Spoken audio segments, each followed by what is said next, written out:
우리가 지난 시간에 하늘에서 오는 지혜라는 그런 제목으로 무엇보다 우리는 참된 지혜를 강구해야 된다는 것을, 그래서 지혜와 총명으로 우리의 삶에 온유함의 열매를 맺고, 또 두 번째는 세상에 속한 지혜를 경계하면서 세상적이고 정욕적이고 또 마귀적인 뿌리에서 나온 탐욕을 경계하자라는 말씀을 나눴습니다. 그리고 하늘에서 오는 지혜를 사모하고 소유하기 위해 우리의 마음이 마치 정원에 비유해 본다면, 우리 마음의 정원에 성결과 화평, 관용, 양순, 분열, 또 편견과 위선이 없는 공평과 진실함으로 우리의 마음의 정원, 우리의 삶의 정원에 아름다운 열매를 맺고 향기를 나누자는 그런 말씀을 나누었습니다.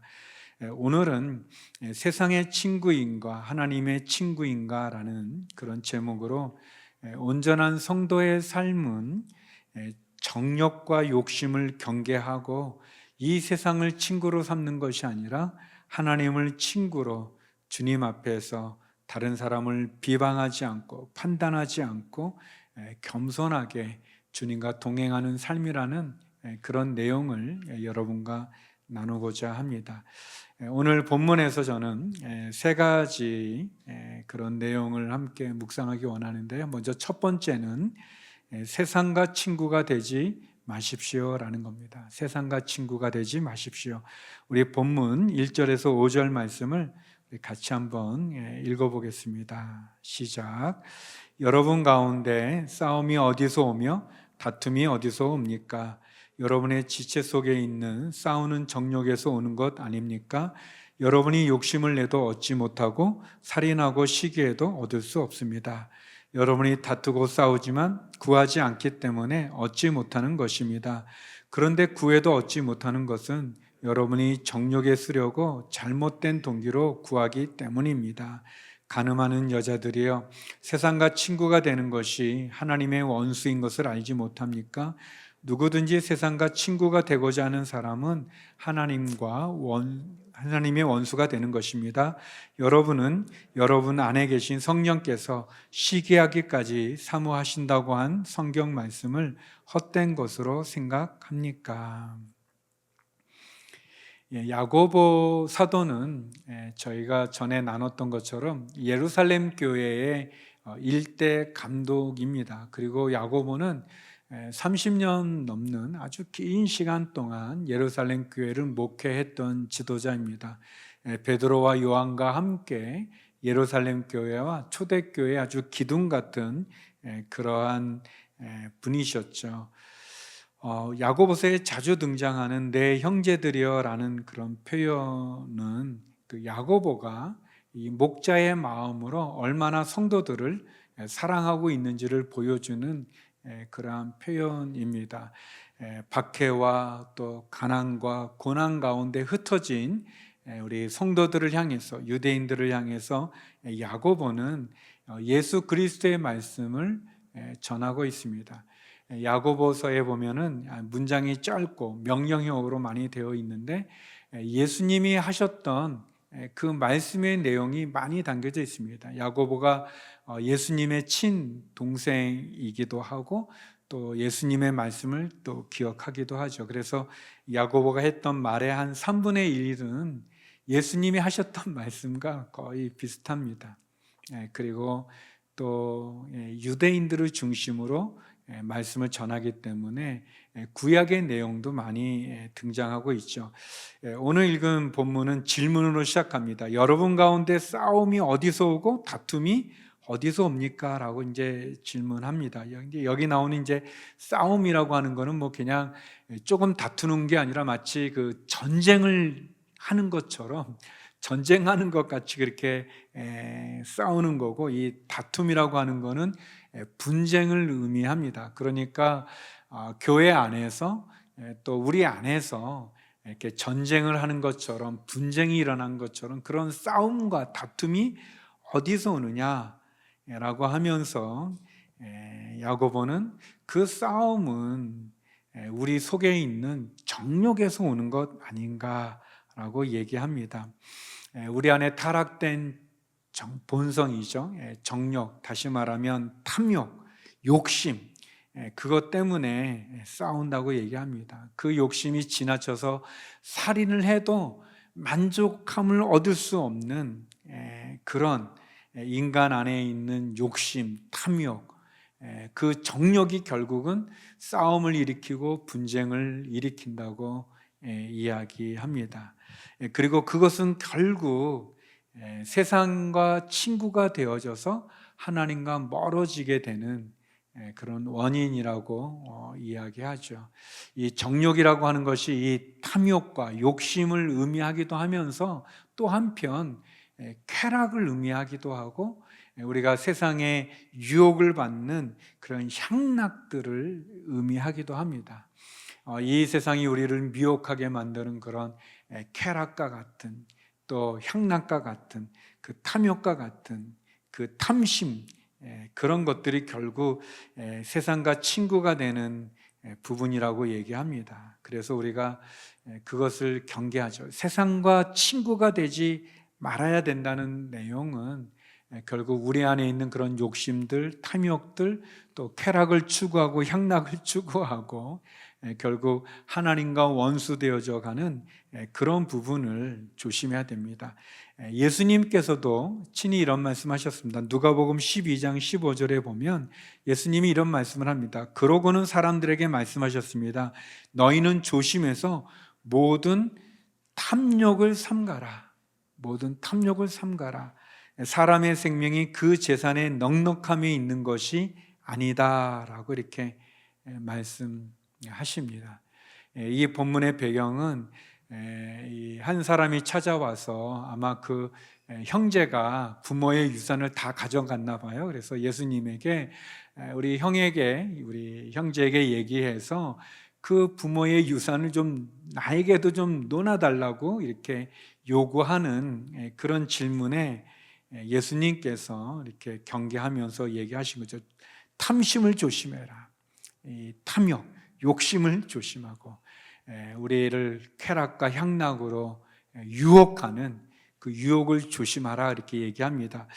그러면서 결국 그 욕심과 탐욕과 쾌락과 향락을 추구하는 인생에는 결국 만족이 없는데 그 만족이 없는 것은 그들이 그것을 얻을 수가 없다, 가질 수가 없다. 이 밑빠진 독처럼 채워도 채워지지 않을 뿐 아니라 그리고 그것을 얻지 못하는 것은 또 구하지 않아서 그런다. 또 구해도 얻지 못하는 것 정욕으로, 이 욕심으로, 탐욕으로 잘못 구하기 때문이다라고 이렇게 말씀하십니다. 이 잘못된 동기, 나쁘게, 악하게, 이기적인 그렇게 구하기 때문에 그렇다라고 말씀하시죠. 우리가 기도를 많이 하는데 우리가 이제 기도를 해도 얻지 못하는 것 잘못된 이 정욕으로 잘못된 기도를 드린다고 보면 그러면 한번 이렇게 보면 좋은 기도는 어떤 기도고 나쁜 기도는 어떤 기도인가? 하나님이 응답하는 기도는 어떤 기도고 하나님이 응답하지 않는 기도는 어떤 기도인가? 별로 궁금한 얼굴들이 아닌 것 같은데 한번 이렇게 본문 보면서 우리가 한번 생각해 보면 한 세 가지 정도로 생각해 볼 수 있어요. 이렇게 좋은 기도, 하나님이 응답하시는 기도는 어떤 기도인가? 그거는 첫째는 하나님 중심의 기도라고 말할 수 있어요. 하나님 중심, 그러니까 하나님의 영광을 위해서 드리는 기도죠. 반대로 잘못하는 기도는 그러면 자기 중심적인 기도예요. 나 위주로 나를 먼저 생각하는 그런 기도라고 말할 수 있겠죠. 또 두 번째 좋은 기도는 뭐냐면 하나님의 뜻을 구하는 기도입니다. 하나님의 뜻이 어디에 있는지, 하나님이 무엇을 원하시는지, 하나님이 무엇을 말씀하시는지, 그리고 그 하나님의 뜻에 그 내 뜻을 이렇게 일치시키고 그 하나님의 말씀에 내가 순종하는 그런 기도가 좋은 기도겠죠. 그러면은 잘못된 기도, 나쁜 기도는 뭐냐면 이 하나님의 뜻을 구하는 게 아니라 그냥 내 뜻만 고집하고 내 생각, 내 의견, 내 뜻을 하나님께 간철시키려고 하는 그런 기도입니다. 그냥 무조건 그냥 해주세요. 그리고 뭐 당장 해주세요. 뭐 거기까지는 좀 괜찮은데 하나님 만약 제 말대로 안 하면 저 교회 안 나옵니다. 예수님 안 믿습니다. 이렇게 어떻게 보면 이렇게 하나님을 은근히 협박하는 그런 기도. 하나님 아셨죠? 안 들어주면 제가 어디로 갈지 모릅니다. 이게 기도인지 아니면 그리고 누가 하나님인지 모르는 그런 기도. 어떻게 보면 우리들이 많이 하는 이렇게 잘못된 좀 부족한 기도 중에 하나겠죠. 세 번째, 좋은 기도는 어떤 기도냐면 하나님과 대화하는 기도입니다. 하나님과 대화하고 그러면서 나의 뜻을 하나님의 뜻에 맞추는 거죠. 예수님께서 그러셨던 것처럼 기도는 영적인 대화라고 얘기합니다. 여러분, 대화라는 게 서로 말하는 거잖아요. 나도 말하고 또 상대방이 말할 때 경청하고, 그게 대화죠. 좋은 기도는 하나님과 영적으로 우리가 대화를 나누는 것입니다. 나의 마음, 나의 사정, 나의 형편, 나의 이 아픔, 그것을 하나님께 고백드리고 알려드리고, 그리고 중요한 건 하나님이 뭐라 말씀하시는지를 듣는 거죠. 그게 대화하는 거죠. 또 하나님의 뜻을 알았다면 그 뜻을 내가 맞추기 위해서, 마치 예수님이 겟세마네 동산에서 이렇게 이 땀이 피가 되도록 이렇게 기도하시잖아요. 그렇지만 그 예수님께서 할 수 있다면 이 잔이 내게서 지나가기를 간절히 구하지만, 그러나 예수님 마지막 일어나실 때는 내 뜻이 아니라 아버지 뜻이 이루어지기를 기도하는 것, 그런 기도죠. 그러면 나쁜 기도는 뭐냐면 하나님께 막 내 사정을 막 얘기해요. 그냥 나는 달라질 생각도 없어요. 그냥 내 말을 계속하고는 그 다음에 이제 하나님이 좀 말하려고 그러니까 일어나서 가버리는, 굉장히 좀 난처한 거죠.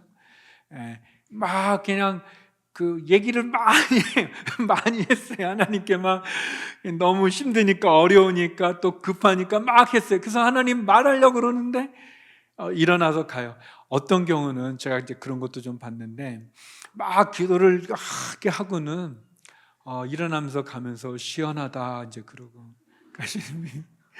이거는 뭐 기도를 한 건지 하나님과 대화를 한 건지 아니면 뭐 독백을 한 건지 푸념을 한 건지 아니면 자기 그냥 자기 분만을 그냥 그렇게 이제 이렇게 털어놓는 건지, 그런 게 아니죠. 기도는 내 생각만, 내 말만 막 쏟아내는 게 아니라 대화를 하는 거라고 말할 수 있습니다. 야고보가 얘기하죠. 구하지 않아서 그렇다. 또 그 의미는 그런 거예요. 이렇게 구할 수 없는 게, 여러분, 우리가 죄를 지으면서 하나님 죄 지으면서 그 기도하기 너무 어렵잖아요. 내가 남의 물건을 막 훔치면서 하나님 요거를 훔칠 때 안 걸리게 해주세요. 그렇게 기도하기가 어렵잖아요. 이제 그런 의미예요, 본문에서는. 그런데 그 다음에 또 얘기하죠. 그런데 기도해도 얻지 못하는 거 정욕으로 쓰려고 잘못 구하는 거다. 잘못된 기도. 성도 여러분, 하나님 중심으로 하나님 영광을 구하고 또 하나님의 뜻을 구하고 그 뜻에 나의 생각과 뜻을 맞출 뿐 아니라 하나님과 영적으로 대화하는, 그분과 교제하는 그런 기도를 통해서 우리의 삶이 세상과 친구가 되는 것이 아니라 하나님과 친구가 되는 삶을 살아가는 저와 여러분이 되기를 주님의 이름으로 축원합니다. 아멘도 안 하시고 뭐 하시는 겁니까? 그렇게 되기를 주님의 이름으로 축원합니다. 우리가 세상과 친구 되지 말고 욕심과 탐욕과 그 쾌락과 그 향락에 빠져 세상과 버타는 것이 아니라 기도를 통해서 또 하나님과 친구 되는 그런 삶이 되기를 원합니다. 두 번째, 오늘 본문은 우리들에게 주 앞에서 겸손하십시오라고 얘기합니다. 주 앞에서 겸손하십시오. 우리 6절에서 10절 말씀 같이 한번 읽어보겠습니다. 시작. 하나님께서는 더 큰 은혜를 주십니다. 그러므로 말씀하십니다. 하나님께서는 교만한 사람을 물리치시고 겸손한 사람에게 은혜를 주신다.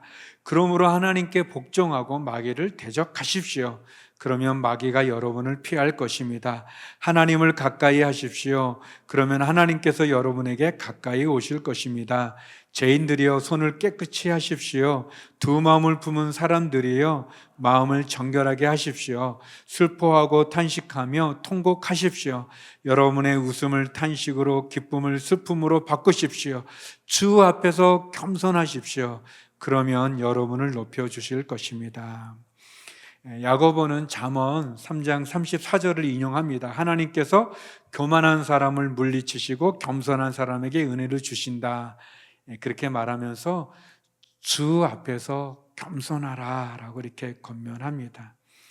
우리가 하나님 앞에서 겸손해야 됩니다. 우리가 하나님 앞에 겸손하다는 건 뭐냐면 하나님을 하나님으로 인정하는 거예요. 그리고 나는 연약하고 부족한 죄인임을 인정하는 거죠. 우리 모두는 다 하나님이 필요하고 또 그 거룩하신 하나님 앞에 우리가 겸손하게 우리 자신을 내어놓아야 됩니다. 하나님 겸손한 자에게 은혜를 베푸신다고 말씀하셨어요. 그러니까 이 말로만 겸손하거나 외적으로만 겸손한 척하는 것이 아니라 우리의 마음이 진짜 주님 앞에서 겸손하고 또 우리의 삶이 조심하는 것, 또 섬기는 그것이 우리에게 필요합니다. 우리가 주님 앞에서 겸손하기 위해서 야고보는 오늘 본문에 보니까 4가지 태도를 우리에게 얘기하고 있어요. 4가지로 우리가 어떻게 주님 앞에서 겸손하는가? 첫 번째는 하나님께 복종하라는 거예요. 하나님께 복종하라. 하나님께 복종하라. 이게 이제 개역개정에 보면 이렇게 순복한다 그런 표현도 사용하고 있는데요. 그러니까 쉽게 말하면 하나님께 항복하는 거예요. 하나님 앞에 두 손을 드는 거예요. 하나님께 복종한다는 거, 항복하는 것처럼 나를 내려놓는 거죠. 내 모든 건 내려놓고 포기하고, 그래서 내 뜻대로 살아가고 막 생각대로 하는 게 아니라 하나님 말씀대로, 하나님이 내게 주시는 그 양심의 법을 통해, 하나님의 말씀의 법을 통해, 또 우리가 예배 가운데 또 설교 가운데 나누는 말씀을 통해서 우리가 하나님 말씀대로 내 뜻이 아니라 하나님의 뜻에 따라가는 것, 내 마음의 기쁨이 아니라 하나님이 기뻐하시는 것, 그거를 따라가는 거죠. 두 번째, 우리가 주 앞에서 겸손한 두 번째 뭐냐면 마귀를 대적하는 겁니다. 마귀를 대적하십시오. 마귀를 대적하는 것, 사단을 경계하는 것이 곧 하나님을 가까이 하는 거죠. 다시 말하면 우리가 마귀와 친하다 보면 그게 하나님과 멀어진다는 것을 말하고 있습니다. 주 앞에 겸손하다는 게 이렇게 나약하고 그런 것을 말하는 게 아니죠. 우상을 숭배하고 세상의 쾌락과 향락을 즐기고 세상의 영광을 위해서, 세상의 기쁨을 위해서 하나님께 등을 돌리고 하나님을 떠나는 것, 그것을 경계하고 도리어 하나님께 영광을 돌리고 하나님과 가까이 하기 위해 나의 이 세상적인 유혹과 세상적인 제약을 끊을 수 있는 그것이 우리에게 필요합니다. 야고보가 계속 강조하는 것은 야고보서에서 말이 아니라 우리의 삶이라고 얘기하지 않습니까? 사랑하는 성도 여러분, 저는 수 없는 시험을 우리가 받습니다. 우리가 살아가는 동안 많이 받지 않아요? 그럴 때마다 우리가 선택하고 또 행동하고 또 결정하고 그리고 판단 내릴 때마다 마귀를 대적하고 예수 그리스도를 찾는 그런 저와 여러분이 됐으면 좋겠습니다. 여러분, 우리가 이렇게 틈을 주다 보면 이 정도는 괜찮겠지, 이 정도는 괜찮겠지, 이 정도는 괜찮겠지 하다가 그러다가 우리가 빠지는 겁니다. 중독이라는 게 처음부터 중독되는 게 아니거든요. 우리가 하나님 앞에 복종하고 사단을 대적할 필요가 있습니다. 그래서 영적으로도 우리가 대적 기도를 할 필요가 있어요. 입으로도 하고 생각으로도 하고, 그리고 중요한 것은 우리가 약합니다. 다 저도 약하고 우리 모두가 다 약합니다. 넘어지기 너무 쉽고 유혹받기 너무 쉽고, 또 우리가 계속 반복되어지는 죄의 습관들이 있지 않습니까? 연약함들이 있잖아요. 대적해야 됩니다. 대적할 때 그때 사단이 떠나갈 뿐 아니라 하나님과 가까이 하는 거죠. 세 번째, 그래서 하나님을 가까이 하는 겁니다. 하나님을 가까이 하라. 하나님을 가까이 하는 것은 하나님을 사랑하는 겁니다, 여러분. 하나님을 사랑하는 것. 여러분 잠깐 저를 좀 보시죠.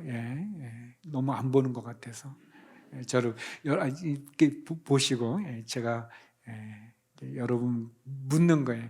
여러분 이렇게 사랑 다 하시죠? 그 사랑하신 적 있으시죠? 여러분 연애하시거나 또 사랑 중에 있거나 또 누군가를 이렇게 좋아하는 마음이 있으면 그러면 어떻습니까? 보고 싶잖아요. 보고 싶고 또 이렇게 얘기 나누고 싶고, 좀 말하기 좀 쑥스럽지만 여러분 사랑하는 사람하고 같이 있으면 그게 뭐 이렇게 멋있는데 아니어도 너무 좋지 않나요? 너무 좋죠. 너무 좋아요. 하나님을 가까이 하는 건 뭐냐? 하나님을 사랑하는 겁니다. 그러니까 하나님을 사랑하는 거예요. 근데 하나님을 사랑하는 그 마음이 우리에게 있어야 되는데 그게 쉽지 않아요. 죄송합니다. 제 기준으로 여러분에게 말씀드렸습니다. 여러분은 쉽죠? 여러분은 쉬운 것 같아요. 근데 제가 하나님 막 너무 사랑할 때도 있는데 그렇지 않을 때가 또 많아요. 그래서 좀 이상하지만 그런 기도도 해요. 하나님, 제가 하나님을 사랑하는 사랑이 풍성하게 해주세요. 하나님, 제가 이 세상을 사랑하는 거가 하나님 사랑보다 더 강렬해요. 하나님 사랑하게 해주세요. 하나님 가까이 하고 싶습니다. 그래서 의식적으로 우리 하 목사님 계속 말씀 들으면서 지금 우리 사사기 계속 읽어가고 있잖아요. 그러니까 우리의 이 육체를 훈련시킬 필요가 있는 거예요. 하나님과 가까이 하는 거예요. 하나님 대화를 나누는 거, 말씀을 읽고 말씀 듣고, 읽는 게 어려우면 그 하 목사님 음성으로 이렇게 들으세요. 이렇게 들어도 되고 읽어도 되고 큐티하고, 또 그리고 하나님께 하나님이 부족한 분은 아니세요. 오해하지 마세요. 부족한 분이 아니세요. 그분이 이 세상을 지으신 분이 뭐가 부족하겠어요. 그런데 여러분, 하나님께 이렇게 선물도 드리고 예물도 드리고 마음을 다해서 준비해서 그냥 하는 게 아니라, 또 내가 하나님을 위해서 내 일주일 중에 한 번 뭔가 구별된 어떤 내가 하나님을 사랑하는 그런 행동으로 보여줄 수 있는 그런 것들을 또 하시고, 그게 하나님을 가까이 하는 길입니다. 하나님 가까이 하는 길이. 네 번째는 여기 이런 표현이 있는데요. 하나님 가까이 하라 거기 때 그 5절에 보면 이제 그 성령께서 시기한다 그런 말씀이 있는데, 유진 피터슨 목사님이 그 성령이 시기한다 그거를 이렇게 번역했어요. 하나님은 맹렬히 질투하는 연인이시다 그렇게 했어요. 맹렬히 질투하는 연인이시다. 저는 저도 그렇고 아내도 그렇고 똑같아요. 저희 둘이 뭐냐면 이렇게 아내가 이제 딴 남자를 보면 막 웃으면서 막 이렇게 하고 그러면 막 제 마음에 그 질투가 막 일어나고, 아내가 특히 이제 어떤 그 연예인을 이렇게 전에 좋아했던 적이 있는데 제가 텔레비도 끄고 한 번은 그분이 신문에 광고로 크게 얼굴이 나와서 그 신문 제가 가지고도 오고, 마찬가지로 또 제가 또 이렇게 뭐 다른 사람 이렇게 막 이렇게 다른 자매하고 하면 아내도 마음이 안 좋죠. 불편하죠. 당연하죠. 근데 하나님도 그러시다는 거예요. 하나님 질투하는 연인처럼 우리가 하나님 가까이 하지 않고 세상을 가까이 하면 마치 여기 보면 이제 가늠하는 여인들이요, 그 여성을 얘기한 것이 아니라 그런 비유한 거예요. 마치 뭐냐면 우리 성도를, 우리 교회를 하나님의 교회는 하나님의 순결한 신부다, 그렇게 표현하는 거예요. 우리를 신부로 비유해 볼 때 하나님, 그 하나님 외에 다른 남자에게 마음을 뺏기고 몸을 바치는 그런 것처럼 우리가 하면 안 된다는 거죠. 하나님 가까이 하는 것, 사랑하는 거죠. 마지막 네 번째는 손을 깨끗이 하라고 권면합니다. 손을 깨끗이 하십시오. 손을 깨끗이 한다는 건 마음을 성결하게 하는 거예요. 여러분들 마음이 어디 있습니까? 여러분 마음이 어디 있어요? 어떤 분은 여기 심장에 있다는데 근데 이렇게 해부해 보면 또 있지도 않아요. 그러면 뇌에 있는 거다, 생각에 머리에 있다 하는데 또 뭐 마찬가지예요. 마음이 어디 있습니까?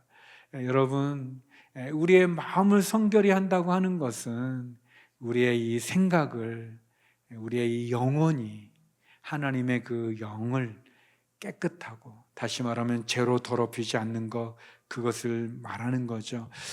손을 씻는다는 거는 이제 그런 표현이 있어요. 여러분, 이제 그 도둑질을 많이 한 사람이 또는 이제 형무소를 이렇게 갔다 온 사람이 그런 말을 하죠. 나 이제 손 씻었어. 그런 표현 하잖아요. 이제 그런 의미예요. 이렇게 손을 깨끗이 한다라는 것은 더 이상 이제 죄악의 그 행동을 하지 않는다, 손을 씻었다라는 그런 말도 있고요. 또 유대적인 배경에서는 제사장들이 이제 이 번제단에서 제물을 잡습니다. 그리고 그 제물을 가지고 나갈 때, 하나님께 나갈 때 이렇게 손에 피가 다 묻어 있잖아요. 그러니까 그 이 물두멍이라고 하는 그 대야가 있는데 거기에 물로 손을 씻는 거예요. 저희가 이제 제가 이렇게 중동이나 아니면 이 이슬람권에 가서 그 회교 사원에 이렇게 보면요, 이 물이 있어요. 수도가가 있어요. 거기 보면, 그래서 사람들이 이슬람 사람들이 기도하러 들어가면서 이 손하고 발을 씻습니다. 손하고 발을 씻고서 이제 들어가는 그런 그런 모습이 있는데, 이 손을 씻는 건 마치 그런 거죠. 그러니까 제사장들이 이렇게 제물을 잡고 더러워진 그 손을 물두멍에 씻는 것처럼 우리의 죄악을, 그런 습관을 또는 그런 행동을, 또 그런 마음을 씻는 거죠. 히브리서 10장 22절에요 이런 말씀이 있습니다. 우리 같이 한번 읽어보겠습니다. 시작. 우리가 죄악된 양심으로부터 마음을 깨끗이 씻고 맑은 물로 몸을 씻었으므로 확신의 참 믿음과 참된 마음으로 하나님께 나아갑시다. 우리가 죄악된 양심을 깨끗이 씻고 맑은 물로 우리의 몸을 씻고 하나님께 나가자라고 얘기하죠. 주님 앞에 겸손하자고 그랬습니다. 주님 앞에 겸손할 때 하나님께서 우리를 높여 주십니다. 빌립보서 2장 8절 9절에 보면, 그리고 그분은 자신을 낮춰 죽기까지 순종하셨으니 곧 십자가에 달려 죽으신 것입니다. 그러므로 하나님께서는 그를 지극히 높여 모든 이름 위에 뛰어난 이름을 주셨습니다. 예수님께서 낮아지신 것 같이 우리가 주님 앞에 겸손히 낮아질 때 하나님께 복종하고 마귀를 대적하고 하나님을 가까이 하고, 그리고 우리가 겸손할 때, 손을 깨끗이 씻을 때, 그때 하나님 우리를 높여 주십니다. 마지막 세 번째, 오늘 본문에서 우리에게 권면하는 하나님의 말씀은 서로 비방하지 말라는 겁니다. 서로 비방하지 마십시오. 우리 11절 12절 말씀 같이 한번 읽어보겠습니다. 시작. 형제들이여 서로 비방하지 마십시오. 형제를 비방하거나 자기 형제를 판단하는 사람은 율법을 비방하고 판단하는 것입니다. 당신이 율법을 판단한다면 당신은 율법을 행하는 사람이 아니라 심판하는 사람입니다. 율법을 주신 이와 심판하시는 이는 오직 한 분이십니다. 그분은 능히 구원하기도 하시고 멸망시키기도 하시는 분입니다. 그런데 이웃을 판단하는 당신은 누구입니까? 예, 야고보가 세 번째 우리에게 비방하지 마라 그렇게 얘기합니다. 비방하지 마라. 이 비방한다는 건요, 어떤 뜻이냐면 나쁘게 말하고 아주 악평하고 험담하는 것을 말해요. 예, 제가 이게 너무 좋은 것 같아요. 여러분이 제 설교를 듣고 이렇게 나쁘게 말하고 악평을 하고 험담하면 안 된다는 거예요. 그냥 조크고요. 그러니까 근거 없는 사실이 아닌 나쁜 마음으로 이렇게 비방하는 거죠. 또 이 비방한다는 게 이제 판단한다는 건데 언어적으로 이제 그런 뜻이 있대요. 다른 사람 위에 올라타서 이렇게 해라 저렇게 해라 이렇게 말하는 그런 그 배경이 있다고 합니다. 이렇게 아주 비방하거나 또 판단해서 막 자기 마음대로 자기 생각대로 이렇게 하지 말라고 그래요. 왜 비방하면 안 되냐? 세 가지로 얘기하는데요. 첫 번째는 우리가 한 형제이기 때문에 그렇다는 거예요. 저희가 예수 그리스도 안에서 한 가족이죠.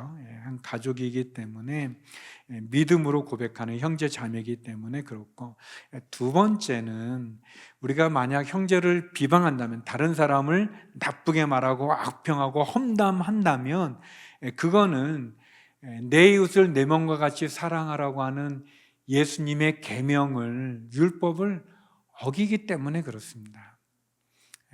사랑하라고 말씀해 주셨는데 그 법을 어기는 거죠. 어기는 겁니다. 그래서 우리가 다른 사람을 이렇게 비방하거나 판단하기 전에 먼저 이해하고 또 한번 우리를 돌아볼 필요가 있어요. 예수님께서 이런 말씀을 하셨습니다. 마태복음 7장 1절 2절에 보면 너희가 심판받지 않으려거든 심판하지 말라. 너희가 심판하는 그 심판으로 심판을 받을 것이며 너희가 저울질하는 그 저울질로 너희가 저울질 당할 것이다. 참 어떻게 보면 두려운 말씀이죠. 우리가 누군가를 이렇게 비난하고 비방하고 험담하고 나쁘게 악평하는 것, 그것대로 우리가 받을 수 있다는 겁니다. 그리고 세 번째 이유는 하나님의 주권을 침해하기 때문에 그렇습니다. 우리가 누군가를 비방하고 또 악평하고 험담하는 것, 그거는 하나님의 주권을 침해하는 겁니다. 야고보가 설명해 주죠. 율법을 우리가 판단하는 존재가 아니라는 게, 우리는 율법을 따라 하나님 말씀을 따라서 그 말씀을 지키는 사람들이지, 그 말씀대로 순종하는 사람들이지, 우리가 그 율법의 집행자가 아니라는 거예요. 그 율법으로 다른 사람을 판단해서 정죄할 그런 주인이 아니라는 거예요. 우리는 율법을 따라 살아가는 사람들이지 율법을 주는 분이 아닌 것처럼, 그래서 죄를 지은 인간이 사실 누구를 비방할 수 있겠습니까? 우리가 누군가를 비난한다는 것 두려운 일입니다. 그리고 우리가 하나님이 아니에요. 그렇기 때문에 하나님의 주권을 침해해서 안 되겠죠. 그러면 비방하지 않고 판단하지 않고 또 율법을 어기지 않고 하나님의 주권을 침해하지 않을 수 있는 비결은 뭘까요? 저는 두 가지라고 생각하는데, 하나는 늘 모든 일에 감사하는 거고요. 감사하는 거고, 두 번째는 축복하는 겁니다. 축복하는 거예요. 그 사람을 정죄하고 비난하는 게 아니라, 예를 들어서 하나님, 저분이 이렇게 좀 이렇게 부족함이 많은데, 그 부족함을 갖고 막 지적하는 게 아니라, 하나님 부족함이 많은데 그 부족함이 조금 잘 해결되도록 하나님 축복해 주세요. 도와주세요. 그런 거예요. 여러분 그런 경우는 없는지 모르겠어요. 큐티하다가 어떤 본문이 있는데 이 본문이 생각나는 사람이 있는 거예요. 이 말씀을 그 사람이 좀 들었으면 좋겠는 거예요. 이 본문을 좀 그분이 큐티해가지고 좀 바뀌었으면 좋겠던 그런 경우는 없나요? 뭐 설교 듣다가 아유 저 설교를 그 사람이 들어야 되는데 또는 이 설교를 좀 남편이 들어야 되는데 남편 볼거니까 주무시고 계세요 옆에서. 그런 경우들이 있을 때 이렇게 비난하고 이렇게 험담하는 게 아니라 도리어 축복하는 건 뭐냐면 그런 제목으로 기도해주고 또 이렇게 축복해주고 나누는 거죠. 감사하고 축복하는 거. 우리 베드로전서 3장 8절 9절인데요. 우리 같이 한번 읽어보겠습니다. 시작. 마지막으로 여러분은 모두 한 마음을 품고 서로 동정하며 형제를 사랑하며 불쌍히 여기며 겸손하십시오. 악을 악으로 갚거나 욕을 욕으로 갚지 말고 도리어 축복하십시오. 이는 여러분이 복을 유업으로 받기 위해 부르심을 받았기 때문입니다. 야고보나 베드로 함께 목회했는데 같은 내용이에요. 욕을 욕으로 갚지 말고 악을 악으로 갚지 말고 도리어 축복하라 그랬습니다. 사랑하는 성도 여러분, 예수님께서 그러셨던 것처럼 우리를 축복해 주시고 받아주셨던 것처럼 예수님 십자가에서 자기를 못 박고 자기를 위해서 이렇게 조롱하는 그 무리를 향해서 하나님께 기도하잖아요. 하나님, 저들은 저들의 죄를 모릅니다. 저들을 용서해 주세요. 그렇게 기도하셨던 것처럼 저와 여러분 비방하는 것이 아니라 도리어 감사하고 축복하기를 원합니다. 세상과 친구가 되지 마십시오. 도리어 하나님과 친구가 되십시오. 주 앞에서 겸손하십시오. 하나님께 복종하고 마귀를 대적하고 하나님 가까이하고 사랑하고 우리의 손을 깨끗이 씻는, 그리고 비방하지 않는, 두 마음을 품지 않는, 그래서 저와 여러분 하나님과 친구로 이번 한 주간도 우리의 신앙의 삶이 승리하기를 주의 이름으로 축원합니다. 기도하시겠습니다. 거룩하신 아버지 하나님, 하나님과 친구가 되어 다시 한번 주님 앞에 온전히 겸손함으로 또 비방하는 것이 아니라 축복하고 감사함으로 세상과 벗하지 않고 주님과 동행하는 한 주가 되게 하시고 우리의 믿음의 삶이 되게 하여 주시옵소서. 예수님 이름으로 기도드립니다. 아멘.